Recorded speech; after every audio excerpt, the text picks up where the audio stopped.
بسم الله الرحمن الرحيم.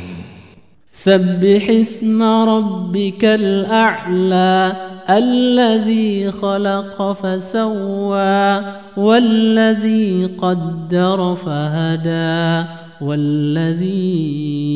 أخرج المرعى فجعله غثاء أحوى سنقرئك فلا تنسى إلا ما شاء الله إنه يعلم الجهر وما يخفى ونيسرك لليسرى فذكر إن نفعت الذكرى سيذكر من يخشى ويتجنبها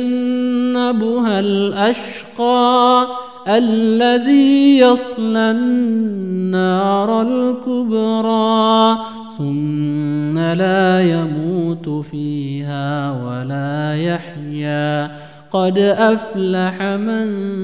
تزكى وذكر اسم ربه فصلى بل تؤثرون الحياة الدنيا والآخرة خير